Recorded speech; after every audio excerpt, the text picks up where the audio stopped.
Ce qui est important à savoir, c'est votre état de santé spirituelle. Vous êtes arrivé au quel niveau?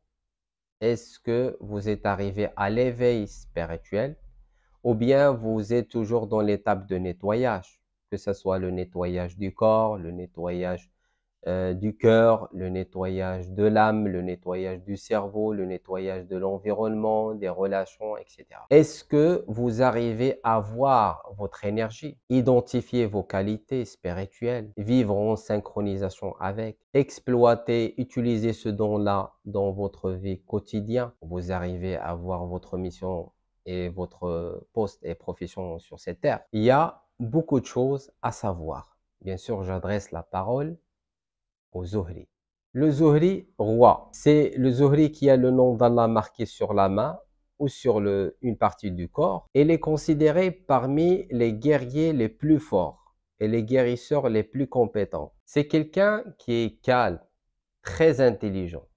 Il réfléchit, il observe, il pense beaucoup avant qu'il passe à l'action. Il a un cœur qui est blanc, lumineux.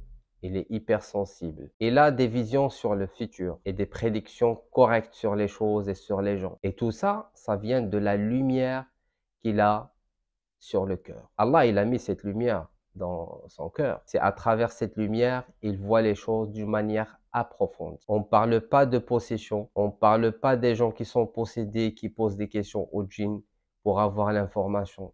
Non, c'est une lumière d'Allah tabaraka wa ta'ala qu'il a mis dans le cœur des croyants, des personnes qui sont pieuses. Et ça, c'est déjà mentionné dans le Coran. Allah tabaraka wa ta'ala dit: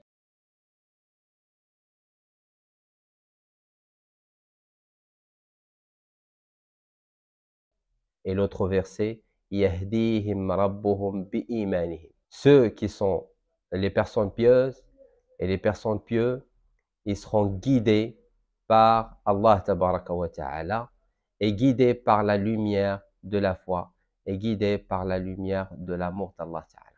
Ils ont la capacité pour détruire la sorcellerie à distance sans aucun problème. Et s'il invoque Allah Ta'ala, il voit la réponse sur place. Le problème, c'est lorsque ces Zuhri-là, ils sont touchés par le mal occulte, victimes d'une sorcellerie, ou mauvaise œil, jalousie, ou possession ou autre. Ça bloque tout parce que la possession, il se nourrit de cette énergie. Il vole son énergie. Il le laisse épuiser. Et la sorcellerie, il bloque les pores de l'énergie qu'il a dans le corps, ce qu'on appelle les chakras. Parce que le Zuhri, il a la capacité de renouveler son énergie d'une manière automatique et se débarrasser de tout ce qui est sorcellerie, mauvais œil, jalousie ou même la sorcellerie mangée dans les rêves et autres d'une manière automatique. Parce qu'il a la lumière qui rentre et qui sort et circule dans les nerfs, dans le corps, tout le corps et le sang et tout ça, ça renouvelle l'énergie. Il ne laisse pas le mal rester dans le corps. Mais c'est normal qu'un Zuhri, il a telle ou telle compétence et niveau spirituel, c'est normal, la sorcellerie qu'ils vont le faire, c'est une sorcellerie qui est spéciale. C'est pas la sorcellerie comme les autres, une sorcellerie normale qu'on peut la détruire à travers les méthodes qu'on vous a montrées dans les vidéos. Donc, les Zuhri, c'est un cas exceptionnel. Et même lorsqu'ils envoient des djinns, ce ne sont pas des djinns normaux. Vu qu'ils ont un degré spirituel très élevé, c'est normal qu'ils vont envoyer des djinns de haut niveau. Inch'Allah, on va parler sur le côté traitement, comment on traite ces cas-là, etc. Mais maintenant, je vous parle d'une manière générale pour que vous puissiez mieux découvrir le monde des Zuhri. Là, on va parler sur le Zuhri Suleymani. On l'a appelé Suleymani pour faire la distinction avec les autres types des Zuhri. Et aussi parce qu'il a des qualités, des compétences qui ressemblent au prophète Suleyman alayhi salam. Parce que la spécialité de ce Zuhri-là, c'est tout ce qui est djinn, sorcellerie, captage, tribunal des djinns. Là, on essaie de citer les critères et la spécialité de chaque Zuhri. À savoir que tous les Zuhri, ils ont des qualités standards. Ça veut dire tous, ils ont des qualités spirituelles. Et ces qualités-là, c'est eux qui définissent est-ce que la personne est les Zuhri ou pas. Comme on a déjà cité, les signes sur les mains, la tête, les rêves, l'esprit d'empathie, la capacité pour sentir les esprits et les énergies des autres, sont fragiles, côté émotions, sentiments, etc. Donc tout ça, ce sont des critères standards. Si quelqu'un il a ces qualités-là, on dit c'est un Zuhri. Après, on peut savoir quel type de Zuhri. Est-ce qu'il est Zuhri de cœur, de l'esprit, de l'âme, d'intelligence, Zuhri Rabbani, Muhammadi, Zuhri Sulaymani, Zuhri Malaki, mélangé, victime. Il y a beaucoup de types des Zuhri. Mais on ne peut pas savoir tout ça dès le début.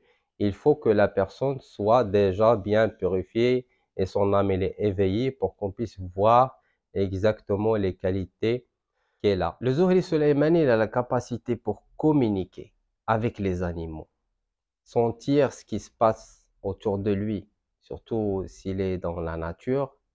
C'est comme il se trouve connecté avec la nature. Il vivait en harmonie avec la nature. Il considère les arbres, les oiseaux, les animaux comme des membres de la nature. Pourquoi? Parce que son âme, il est connecté, rattaché avec la nature. Il arrive à sentir le malheur, à savoir ce qui se passe et même voir les vibrations des arbres, des fleurs, etc. Ce Zuhri-là, il a le pouvoir et l'autorité sur les djinns.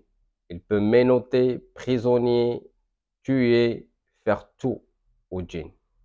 Généralement, il est entouré par des djinns musulmans, des rois des djinns musulmans, des anges, des esprits, etc.